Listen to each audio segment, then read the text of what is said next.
All right, so welcome to the platform of biological code. আমি MD Salauddin মণ্ডল। তো আজকে আমাদের পর্যায় সারণী এবং মৌলদের ধর্মের পর্যায়বৃত্ততা এই চ্যাপ্টারের লেকচার নাম্বার 9 এবং এই লেকচারে আমরা আলোচনা করব তড়িৎ ঋণাত্মকতা বা ইলেকট্রোনেগেটিভিটি সম্বন্ধে। তো এই ইলেকট্রোনেগেটিভিটি ব্যাপারটা কি, সমযোজী বন্ধন এবং সমযোজী যৌগ এই ব্যাপারটা আমরা শুনেছি। আমরা আগের লেকচার অর্থাৎ লেকচার নাম্বার 7-এ যত সম্ভব লেকচার নাম্বার 7-এ আমরা আলোচনা করেছিলাম সমযোজী বন্ধন সম্বন্ধে। তো যারা দেখোনি তারা দেখে নেবে। তো এই যে সমযোজী বন্ধন, যেমন HCl যেটা হয়, এই HCl যে বন্ধন গঠন করে, হাইড্রোজেন এবং Cl মিলে যে বন্ধন গঠন করে সেটা হচ্ছে সমযোজী বন্ধন। তো এই সমযোজী বন্ধনের ক্ষেত্রে কি হয়,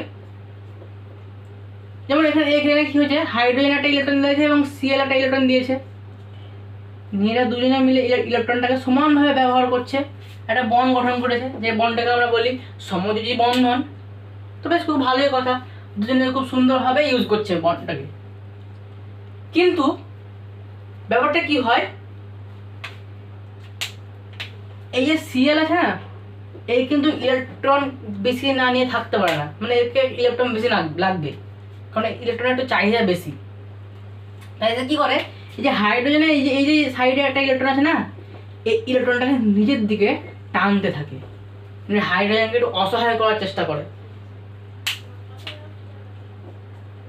কি করে, হাইড্রোজেনকে একটু অসহায় করে দেওয়ার চেষ্টা করে, ইলেকট্রনকে নিজের দিকে টানে। তো এই ইলেকট্রনকে নিজের দিকে টানা, Cl যে এইখানে ইলেকট্রনটাকে নিজের দিকে টানছে, এই টানার ক্ষমতাকে বলা হচ্ছে বা পাওয়ারটাকে বলা হচ্ছে তড়িৎ ঋণাত্মকতা। ঠিক আছে, এই যে Cl ইলেকট্রনটাকে নিজের দিকে টানছে, এই টানার ক্ষমতাটাকে বলা হচ্ছে তড়িৎ ঋণাত্মকতা। এবং এটা দেখা যাচ্ছে কার মধ্যে, তড়িৎ ঋণাত্মকতা দেখা যায় সমযোজী যৌগ বা সমযোজী বন্ধনে আবদ্ধ দুটি মৌলের মধ্যে।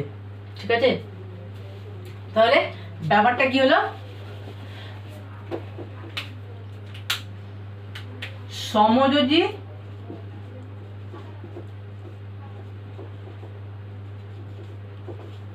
বন্ধনে আবদ্ধ দুটি মৌলের মধ্যে একটি মৌল ইলেকট্রন জোড়কে কি করে নিজের দিকে টানে, নিজের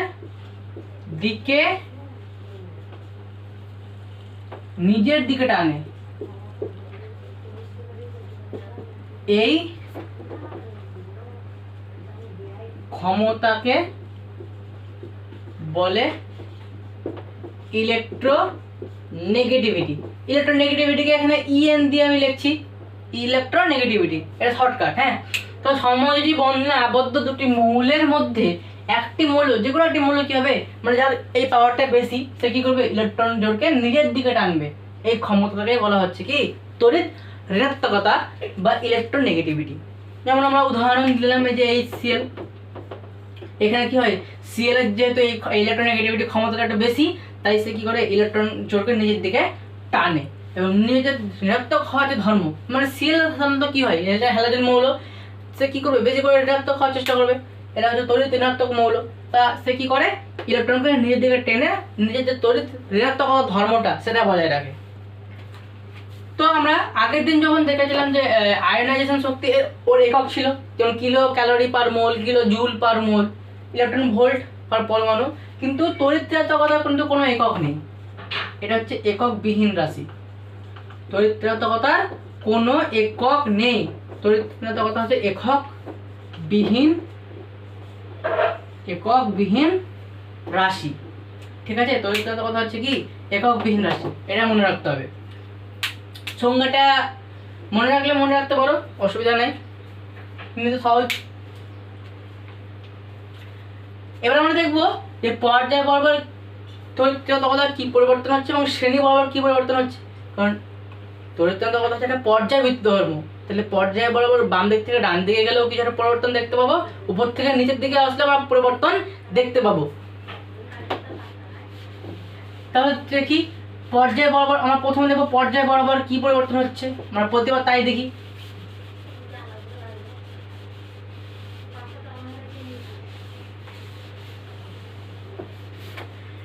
প্রথমে আমরা দেখব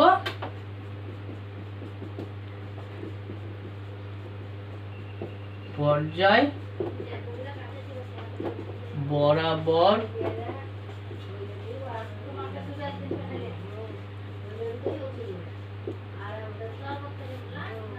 পর্যায় বরাবর পরিবর্তন। তাহলে পর্যায় বরাবর যখন আমরা পর্যায় বরাবর কি করছিলাম, আমরা যখন বাম দিক থেকে ডান দিকে আসছিলাম তখন পরমাণুর আকার বৃদ্ধি পাচ্ছিল না হ্রাস পাচ্ছিল? কারণ কি, ওই যে নিউক্লিয়াস যে ছিল সে নিউক্লিয়াসের ধীরে ধীরে টান বাড়ছিল, কারণ পর্যায় বরাবর গেলে নতুন কোনো কক্ষ অ্যাড হচ্ছে না, কিন্তু কক্ষের মধ্যে ইলেকট্রন প্রবেশ করছে, যার ফলে নিউক্লিয়াসের সুবিধা হচ্ছে ইলেকট্রনগুলোকে টেনে নেওয়ার। আর যত বেশি নিউক্লিয়াস ইলেকট্রনগুলোকে টানছে পরমাণুর আকার ধীরে ধীরে ধীরে ধীরে কমছে। ঠিক আছে, তারপরে পর্যায় বরাবর যখন আমরা বাম দিক থেকে ডান দিকে যাচ্ছি, এই যে আর মানে আমরা কি বলেছিলাম, পারমাণবিক ব্যাসার্ধের মান কি হচ্ছিল, কম ছিল।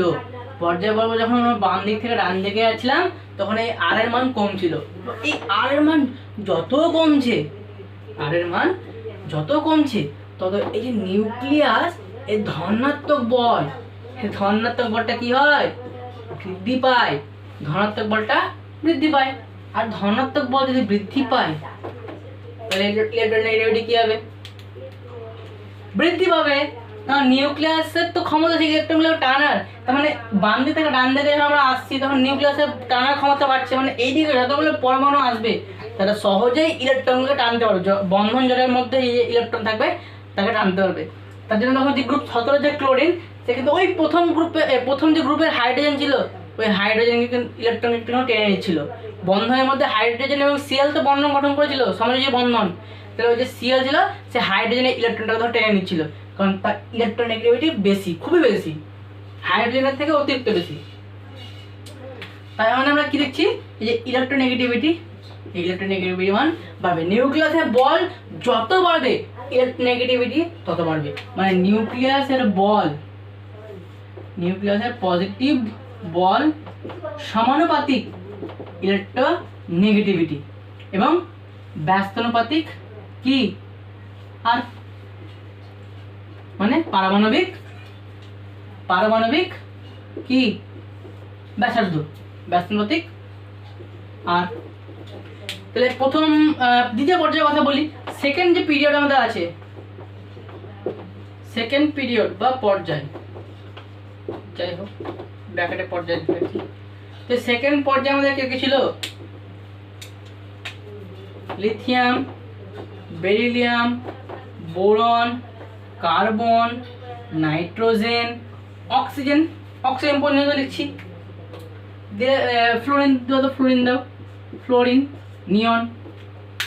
ঠিক আছে, বাম দিক থেকে ডান দিকে গেলে ইলেকট্রোনেগেটিভিটির মান বাড়ে, তার মানে সব থেকে বেশি হবে এখানে কার, নিয়নের, তারপরে ফ্লোরিনের, তারপরে অক্সিজেনের, তারপরে নাইট্রোজেনের, তারপরে কার্বনের, বোরনের, বেরিলিয়ামের, এরকম হবে। কারণ বাম দিকে ডান দিকে গেলে কি হচ্ছে, আমাদের যে ইলেকট্রোনেগেটিভিটি মান বাড়ছে,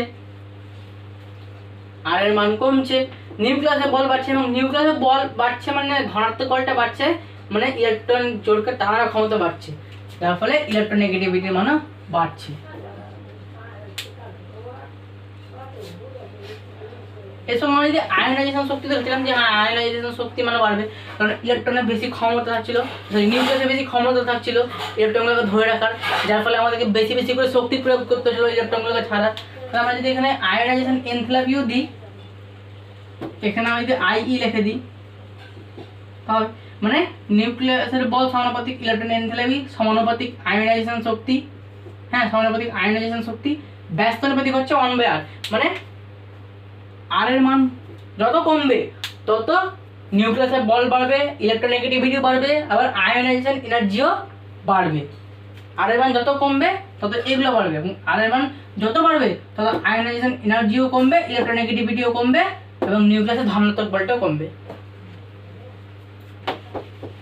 এবার আমরা ওটা দেখবো যে শ্রেণী বরাবর কি পরিবর্তন হচ্ছে।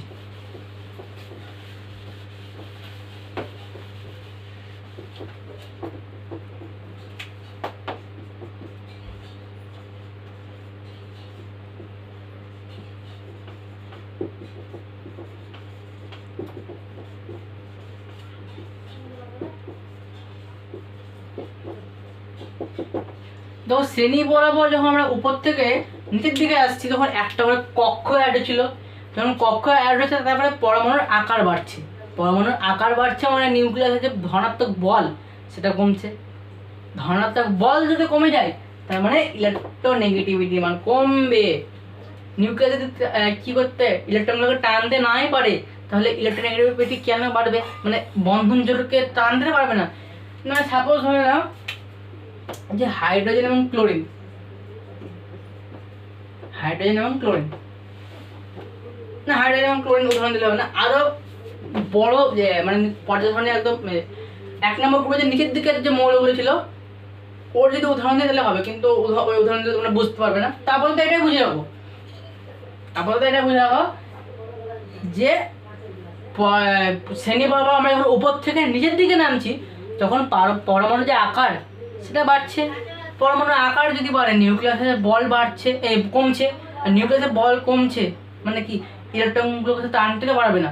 আর ইলেকট্রন যদি টানতে নাই পারে তাহলে সে বন্ধনে ইলেকট্রনগুলোকে কীভাবে টানবে, তাই তো? তাহলে ইলেকট্রোনেগেটিভিটি তো কমছে, মানে এই যে আর এর মান যত বাড়ছে নিউক্লিয়াসের যে ধনাত্মক বল কমছে, আর ধনাত্মক বল কমছে মানে ইলেকট্রোনেগেটিভিটি আমাদের কমে যাবে। তাই দেখলাম মানে নিউক্লিয়াস কি করতে পারবে না, নিউক্লিয়াস থেকে যখন বহিস্থ কক্ষের দূরত্ব অনেক হয়ে যাচ্ছে তখন কি করতে পারছে না, সে আর ওই ইলেকট্রনগুলোকে টানতে পারছে না, যার ফলে ইলেকট্রোনেগেটিভিটি কমে যাচ্ছে। যেমন আমরা গ্রুপ 17 কথা যদি ধরি, গ্রুপ 17 কে কে আছে? ফ্লোরিন আছে, ক্লোরিন আছে, ব্রোমিন আছে এবং আয়োডিন আছে, ঠিক আছে? তাহলে উপর থেকে নিচের দিকে নামলে ইলেকট্রোনেগেটিভিটি মান কমছে, মানে সব থেকে বেশি হবে ফ্লোরিনের, তারপরে ক্লোরিনের, তারপরে ব্রোমিনের, তারপরে আয়োডিনের, ঠিক আছে?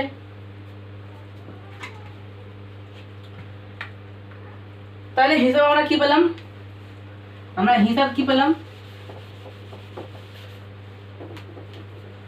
গ্রুপ 1 এর ইলেকট্রোনেগেটিভিটি কি রে সবচেয়ে কম হচ্ছে, সবচেয়ে কি হবে? কম হবে। এবং গ্রুপ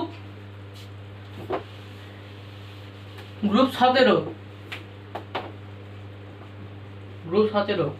এর ইলেকট্রোনেগেটিভিটি সবচেয়ে বেশি। গ্রুপ 17 কি হচ্ছে? পর্যায় সারণী একদম ডান দিকে, আর বাম দিক থেকে ডান দিকে গেলে ইলেকট্রোনেগেটিভিটি বাড়ে। কেন বাড়ে বললাম? কারণ নিউক্লিয়াসের চার্জ বাড়ছে, এবং নিউক্লিয়াসের চার্জ বাড়লে ইলেকট্রনগুলোকে বেশি করে নিজের দিকে টানবে, আর ইলেকট্রনগুলো নিজের দিকে টানা এই ধর্মটাকে তো বলা হচ্ছে ইলেকট্রোনেগেটিভিটি বা ঋণাত্মকতা, ঠিক আছে?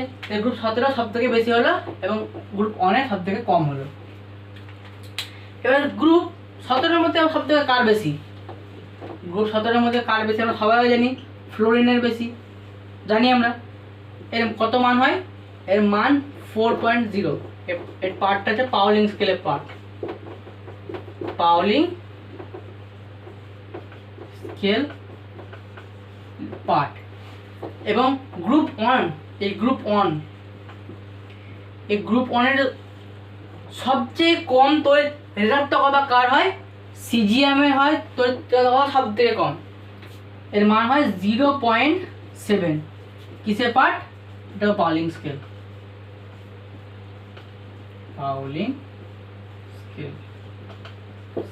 পার্ট। তো এই ছিল তড়িৎকতা। তড়িৎকতা মানে কিছুই নয়, সমযোজী বন্ধনে যখন দুটো মৌল যুক্ত হয়ে আছে, তো ওই বন্ধনের মধ্যে কোনো একটা মৌল কী হবে, ইলেকট্রন জোড়ের মধ্যে নিজের দিকে টানবে। কে টানবে? যার ইলেকট্রনের প্রতি অ্যাফিনিটি বেশি, মানে ইলেকট্রনকে বেশি ফিল করতে পারে, ইলেকট্রনকে যে বেশি নিতে পারে, মানে যে যার নেওয়ার ইচ্ছা বেশি।